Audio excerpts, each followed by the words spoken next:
addition to my role as Secretary General of ASD, I'm also currently the chairman of this International Coordinating Council of Aerospace Industries Association. And I'll try to sort out a little bit more about what that really is. But we do represent the interest of the most significant civil aerospace manufacturers from across all of the globe. And there is, from these manufacturers, a huge interest also in pilot training and crew training.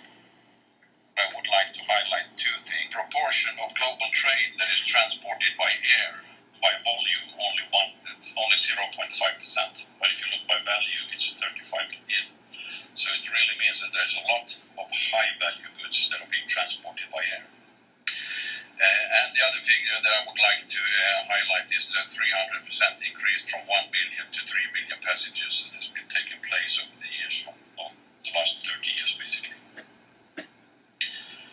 This has meant to the manufacturing industry that we have seen a track record with a lot of different records, so to say, in terms of production rates, and that we find a backlog today which goes into 7 or 8 years if you order a new aircraft for the big OEMs.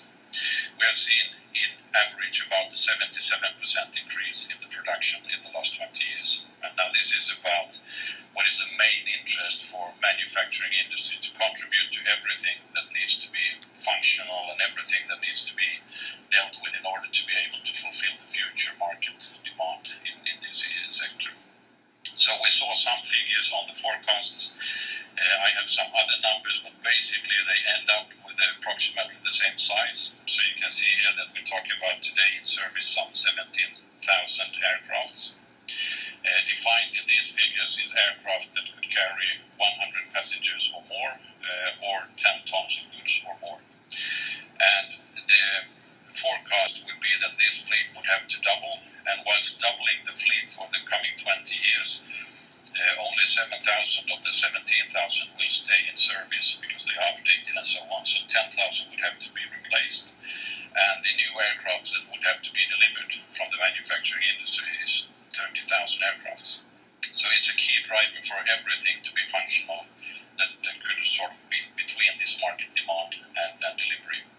There's many market drivers that actually make sure this development will take place, whether they're from Boeing or from Airbus or from IATA, wherever they may come from. They are all talking the same language, so we really believe that it is a trustworthy forecast. And we believe that there are some global challenges that needs to be dealt with. And this is really one of the problems, more strategic or overall arching problems that we have. And that is the gap between the national, regional and global levels that needs to be filled. And we need to develop our measures towards that. And this is the top priority for manufacturing industry as well, to contribute to make sure that this is the development we will see even if we double the fleet of aircrafts.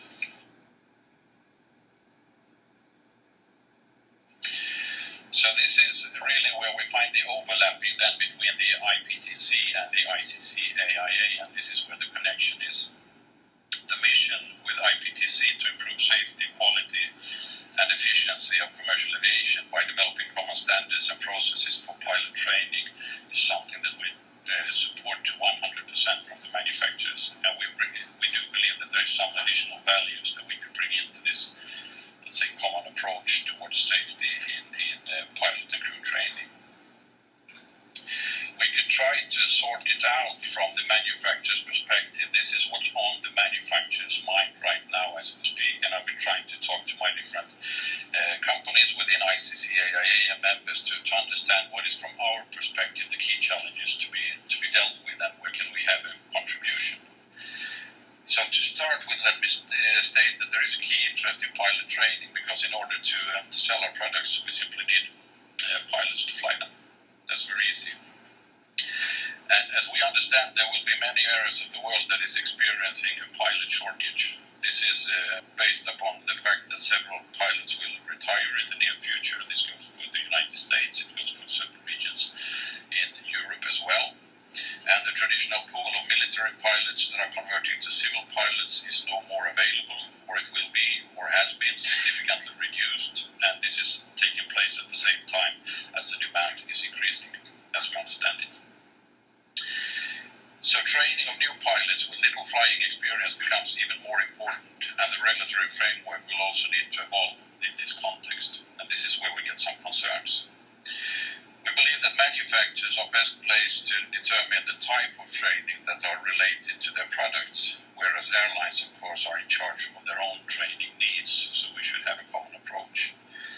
Some manufacturers are also directly involved in pilot training as a separate business unit, and then again this becomes a service to their customers. From that perspective, there is also a direct interest from the manufacturers to deal with this kind of flight crew training and flight crew licensing rules.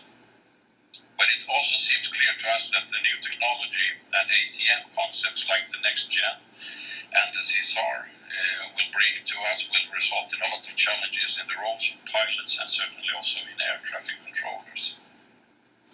It seems obvious that successful deployment of CSR and the next gen concepts will depend on the buy-in of those frontline staff, and it will therefore also be important that regulatory framework in the field of training evolves to enable the pilots and air traffic controllers, for that matter, to use those new technologies and concepts in a safe and efficient manner. And we will need to put a lot of efforts into making sure that the EASA and the FAA also will have the right experience to prepare those future rules, experience and knowledge and so on.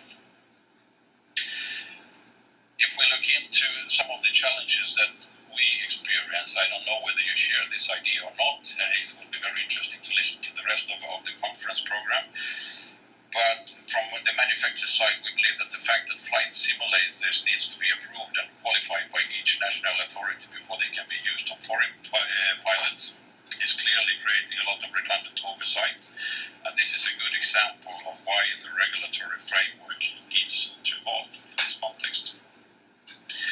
That the same applies for flight crew training schools. The more global qualification system for the future that could be based upon the ICCAIA standards could be the longer-term goal, and in the interim, bilateral agreements should be expanded to reduce duplicated oversight, for example, through expanding the existing EU-US bilateral aviation safety agreement to also have parts on flight training and flight simulators and related matters to that. I would also like to stress the need to reduce bureaucracy into the flight training system, and we have seen examples of that. The implementation of the new EASA flight crew licensing rules has created a lot of administrative burdens to all parties involved, and this is due to the fact that national aviation authorities all have different administrative requirements.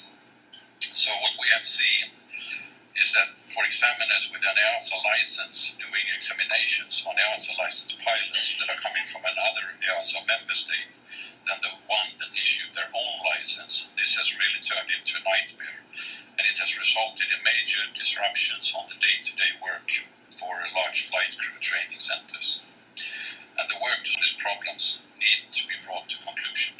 This is all between market demand and delivery.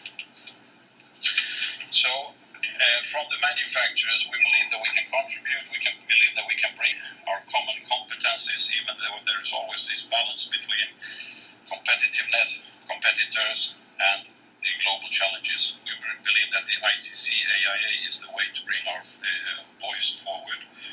We can have competing entities collaborate for safety and quality issues. We can utilize advanced technologies and apply them and try to build more global training systems.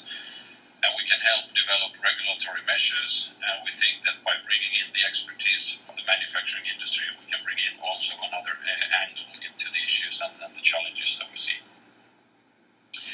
So what could be the next step for ICCAIA in trying to actually participate proactively in this development? And there is a board meeting coming up in October, and we have in ICCAIA, which you could not see at the slide before, created a strategy group. It's between the board and the expert levels, the expert working groups. And I'd be happy to address that strategy group with this pilot training and the outcome of this conference to see whether we should, within ICCAIA, develop a training-focused group that actually could look into those kind of issues and see what is the contribution from ICCAIA, how could it be developed. But in short, just to sum it up, from the manufacturer side, I would say, yes, we have definitely an interest in pilot training. We need pilots to fly the planes.